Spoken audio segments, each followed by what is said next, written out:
Bonjour, aujourd'hui on fait la section 3.9 sur les piles réelles. Une pile, on s'en sert depuis le début du chapitre, ça a une différence de potentiel, mais les vraies piles, elles ont toujours une résistance interne, puis on va voir aujourd'hui quel effet ça a dans un circuit. Donc si je prends une pile réelle de ce type-là, donc comme je le disais, on a la FEM dont on a parlé à plusieurs reprises, comme ça ici. Dans une pile réelle, on va ajouter la résistance interne et l'objet physique, la pile, ça va être la somme des deux, c'est-à-dire la FEM et la résistance interne. Donc tout ça, tout ce qui est dans le pointillé, c'est notre pile réelle.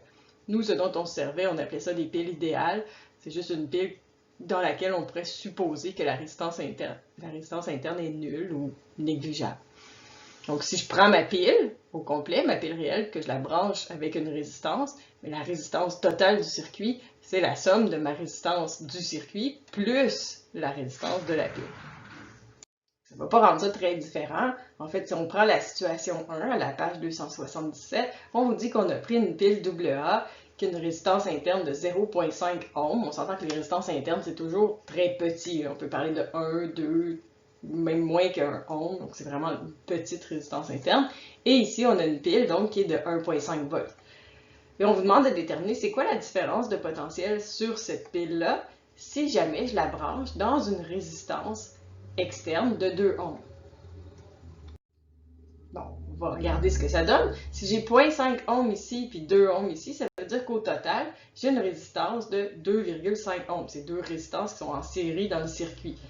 J'ai ma pile avec la FEM de 1,5 volts, ma résistance totale équivalente, 2,5 ohms. Je vais avoir dans ce circuit-là un courant de 0,6 ampères. Ceci étant dit, c'est quoi la différence de potentiel sur la pile? Mais sur la pile, qu'est-ce que j'ai? Je pars de ce point-là, donc je branche mon voltmètre sur la pile. Je pars de ce point-là, je passe dans la FEM, qui est 1,5 volts. Ensuite, je traverse la résistance interne de 0,5 ohms dans le sens du courant. Ça va me faire un delta V de moins 0,5 fois I. Donc, ça me donne la FEM, moins 0,5 fois I, donc 1,5 moins 0,5 fois le courant, 0,6, 1,2 volts. Donc j'avais une pile qui fournit 1,5 volts, mais quand je la branche dans un circuit avec une résistance de 2 ohms, elle ne vaut que 1,2 volts. On s'entend que l'effet sur la résistance interne est très important ici parce que la résistance externe est tout petite. Si j'avais mis une résistance de 1000 ohms, la présence de la résistance interne aurait été négligeable. Mais avec une résistance du même ordre de grandeur que la résistance interne, mais on ne peut pas ne pas en tenir compte. Ça fait une différence. Donc, je pourrais avoir un circuit dans lequel il pourrait y avoir plusieurs piles, et dans un cas comme ça, il serait possible que dans certaines piles, le courant passe à l'envers. On a déjà fait des problèmes dans lesquels il arrivait ça, qu'il y avait des piles qui étaient traversées par le courant à l'envers. Et dans ce cas-là, la différence de potentiel me donnerait quoi? Mais si je refaisais le même calcul, je partais de ce point-là, puis je disais, bon, ben, delta V, lu par le voltmètre, c'est la FEM, plus R fois I. Plus parce que cette fois-là, je suis dans le sens inverse du courant, et donc mon potentiel, il va être plus élevé de l'autre côté. Donc, mon delta V va être epsilon plus RI. Donc, il est possible que certaines piles aient une différence de potentiel plus grande que la FEM comme telle. Mais ça va se produire juste quand le courant passe à l'envers dans la pile.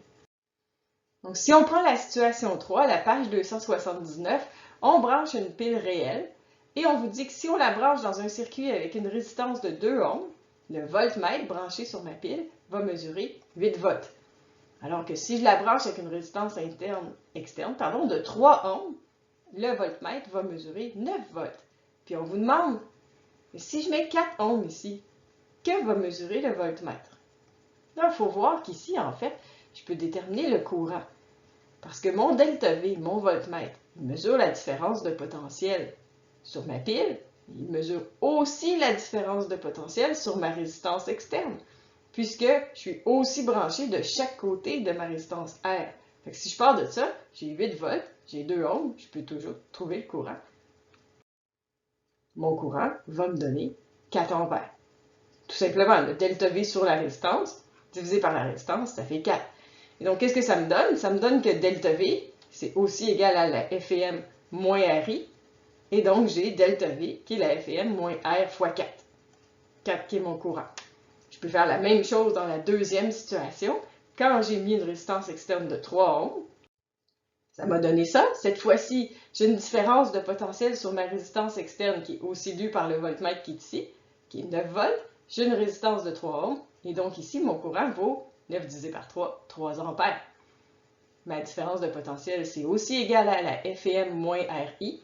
Et donc cette fois-ci, delta V, qui est 9, c'est la FEM moins R fois 3.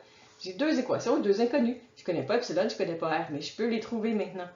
Si je reprends mes deux équations, l'équation que j'avais trouvée ici, 8 qui est égal à epsilon moins 4 fois R, donc je vais isoler epsilon, epsilon qui donne 8 plus 4 fois R, je vais venir le remplacer dans ma deuxième équation ici.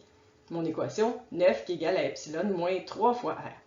Donc je remplace l'epsilon par ceci, ça me donne ça, et je vais isoler R. Je vais trouver que R donne 1. Bon, si R donne 1, je peux le remettre dans l'équation qui est ici. Epsilon, c'est 8 plus 4 fois 1, ça fait 12. Donc, je vais trouver que ma FEM de 12 volts et que ma résistance est de 1 ohm, ma résistance interne. C'était pas ça la question. Donc, ce qu'on veut savoir, c'est combien va valoir la différence de potentiel sur la pile si je le branche avec une résistance de 4 ohms. Alors, avec 4 ohms ici, puis ma résistance interne qui est 1 ohm, ma résistance équivalente devient 5 ohms. J'ai une pile ici de 12 volts. Alors, 12 moins 12 sur 5, pardon, qui va me donner un courant dans mon circuit de 2,4 ampères. Maintenant, que vaut le delta V? Le delta V, je peux le trouver de deux façons. Soit je peux trouver delta V en disant, ben, delta V, c'est R fois I ici. Donc, R qui est 4, I qui est 2,4, ce qui va me donner 9,6 volts. Ou bien, je peux le calculer de cette façon-ci, puis dire, ben, c'est la FEM, 12, moins R, ici qui est 1, ma résistance interne, fois le courant, donc moins R fois I, 12 moins 1 fois 2,4, ce qui fait aussi 9,6 volts. Un petit exercice à essayer par vous-même. Vous avez deux piles réelles, branchées ensemble sur le même circuit, face à face. Et on vous dit que la première pile a une FEM de 12 volts, une résistance de 2 ohms. La deuxième, 9 volts avec une résistance interne de 1 ohm. Déterminez la différence de potentiel sur chaque pile dans mon circuit, la puissance dissipée par chaque pile et la puissance fournie par chaque pile. On en parle au début du prochain cours. Salut!